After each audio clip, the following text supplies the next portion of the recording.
Bonjour à tous et bienvenue dans cette nouvelle vidéo. Donc aujourd'hui débrief du tournoi à moins de 31. Alors j'étais censé être avec Victor mais malheureusement j'ai eu un problème d'audio à l'enregistrement, il n'y avait que mon son et pas le sien. Je sais pas trop ce qui s'est passé donc je retourne cette vidéo tout seul. Donc ces analyses qui sont faites sur cette première partie, c'est celle que j'avais fait avec Victor et tourné avec Victor. Voilà, désolé pour lui, je vais peut-être en refaire une avec lui pour le coup parce que ça m'embête un peu d'avoir tourné ça dans le vide avec lui, mais voilà, sachez que c'est ses analyses et c'est lui qui m'a décrit les donnes. Donc cette donne 1, je pense que le début de séquence est assez automatique, ouverture d'un carreau en est,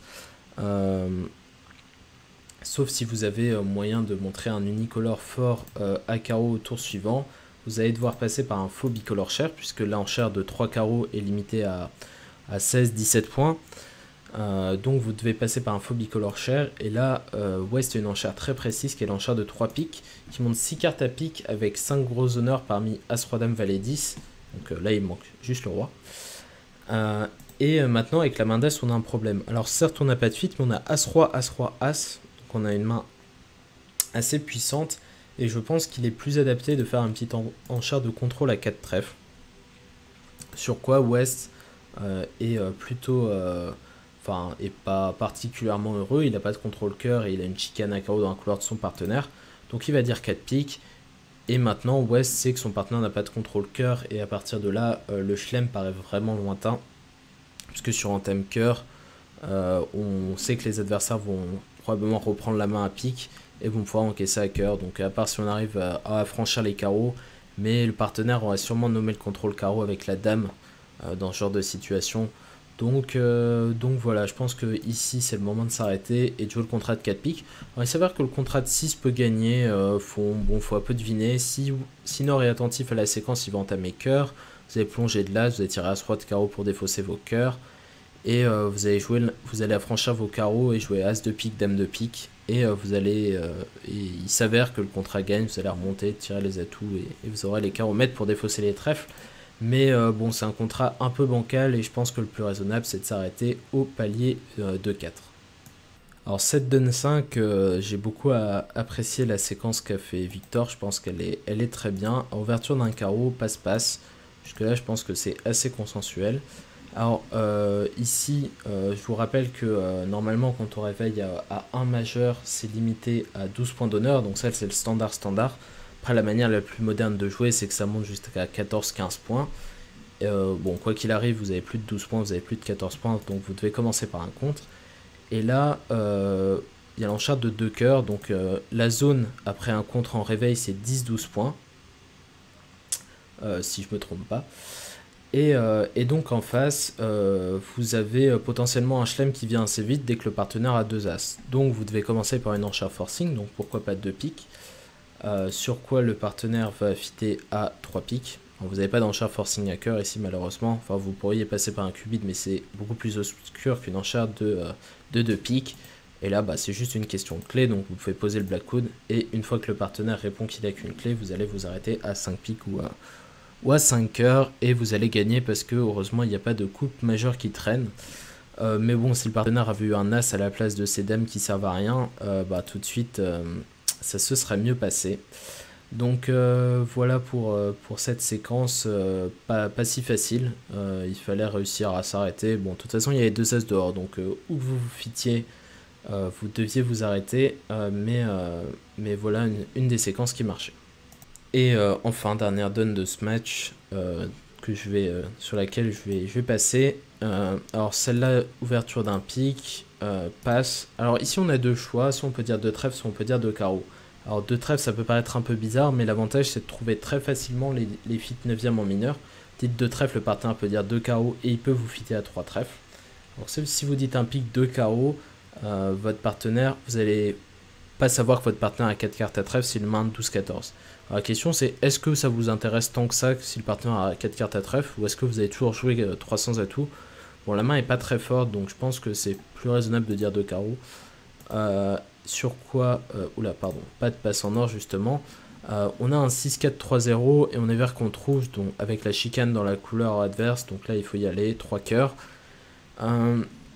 Maintenant on est 6-4 ici avec As-Roi Dame de pique. Est-ce que c'est urgent de donner le fit carreau ou est-ce que faut fitter, faut donner ces 6 cartes à pique?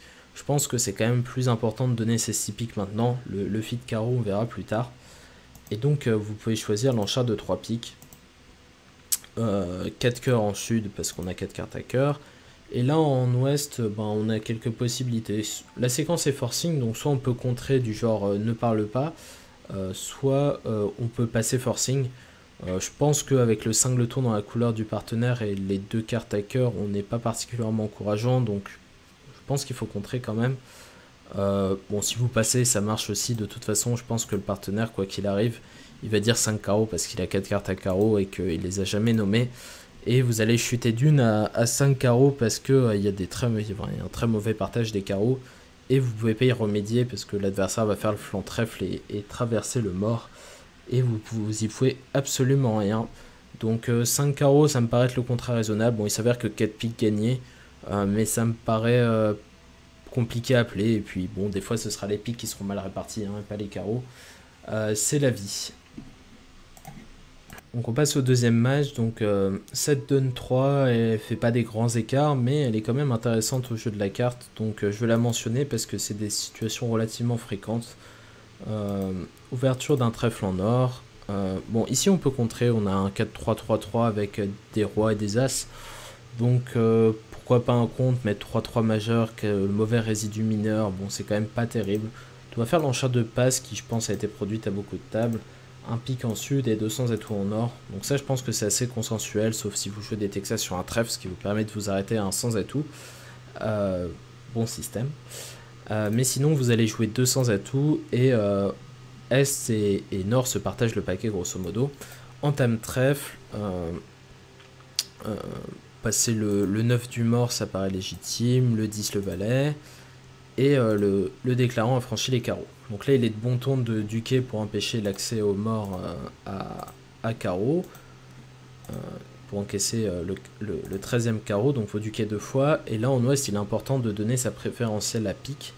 Donc vous préférez que le partenaire joue pique plutôt que cœur quand vous avez la dame de pique alors que vous avez seulement le valet de cœur. Donc vous mettez le 10 de carreau et vous indiquez plutôt vos points à pique.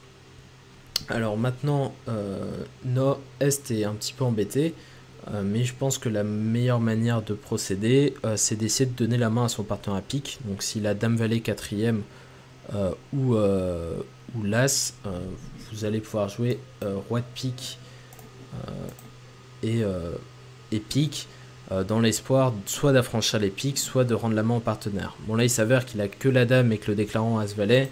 Donc là, vous pouvez rien faire, malheureusement. Roi de pique et pique, la dame l'as.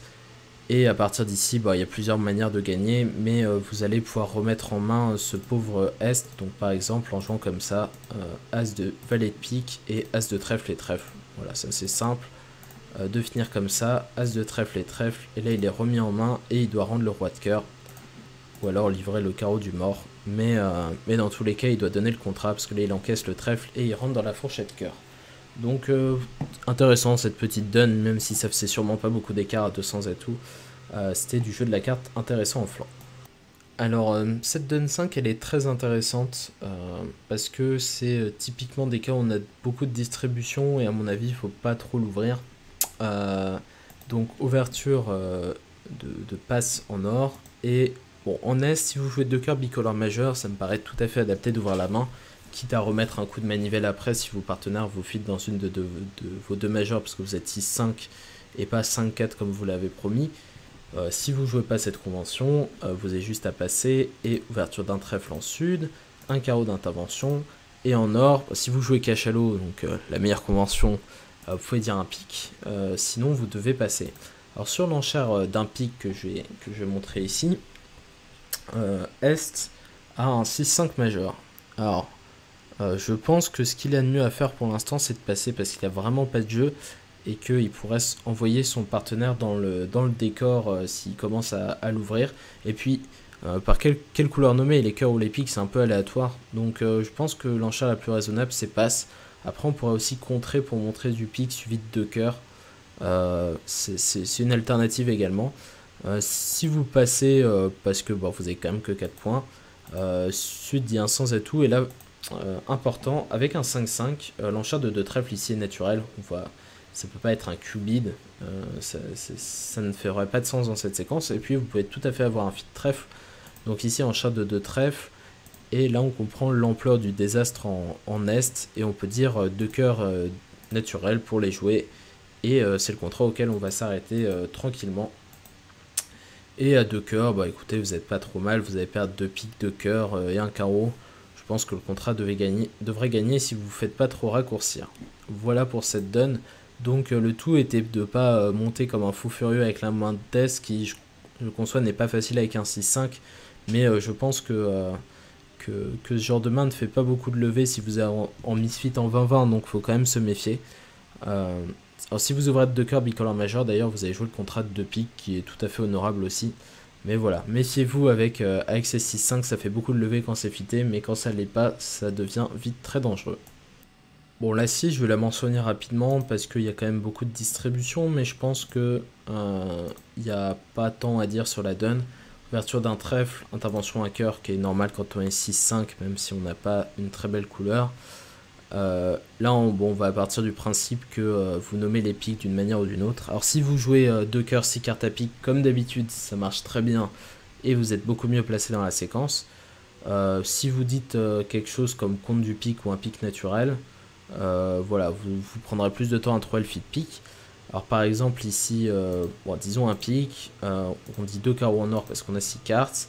Là, bon, on peut faire un compte de soutien éventuellement, mais on est un peu minimum. Bon, je pense que c'est plutôt bien joué avec un 5-3-3-2 quoi qu'il arrive. Et puis là, on devra se retrouver au contrat de 4 piques assez rapidement en Est-Ouest. Mais Sud a pas de quoi faire beaucoup avec son jeu. Il a beaucoup de perdantes. Et son partenaire a des carreaux, ok, mais il sait pas sur quoi il tombe exactement. Donc mieux vaut rester prudent et rester encore une fois, laisser les adversaires jouer leur contrat. D'ailleurs, 5 carreaux, 5 trèfles ou n'importe quel contrat au palier de 5, c'est vraiment cher. Donc voilà, il fallait protéger ses arrières une nouvelle fois sur cette donne. Et enfin la donne 8, donc j'en fais une petite mention parce qu'elle est intéressante. Passe d'entrée, un pic, contre, passe.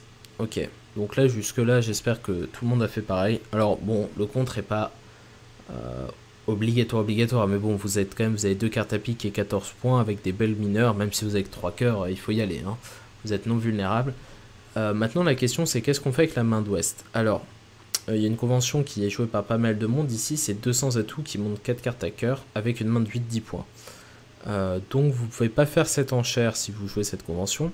Parce que vous avez 10 points avec un roi 5ème et roi dame 4ème. Donc je pense que la main en soi elle vaut 11 points. Et que ce serait bien de pouvoir faire l'enchère de 200 atouts si vous l'avez. Donc si vous l'avez à disposition, à mon avis la bonne enchère c'est 200 atouts et le partenaire va mettre 3. Sinon vous êtes un peu embêté. Alors je pense que vous êtes obligé de dire 100 parce que dire 3 c'est un peu abusif. Et vous resterez bloqué au palier de 1 et vous jouerez tranquillement ce petit contrat. Alors voilà, les conventions, bah, parfois ça a des points négatifs, et là on en voit certainement un, sans aucun doute, puisque 300, il n'y a pas trop de problème à gagner, il faut juste affranchir les carreaux. Donc merci à tous d'avoir regardé cette vidéo, on vient de franchir la barre des 300 abonnés sur ma chaîne, donc pour du bridge c'est vraiment sympa. J'espère qu'on va continuer sur cette lancée.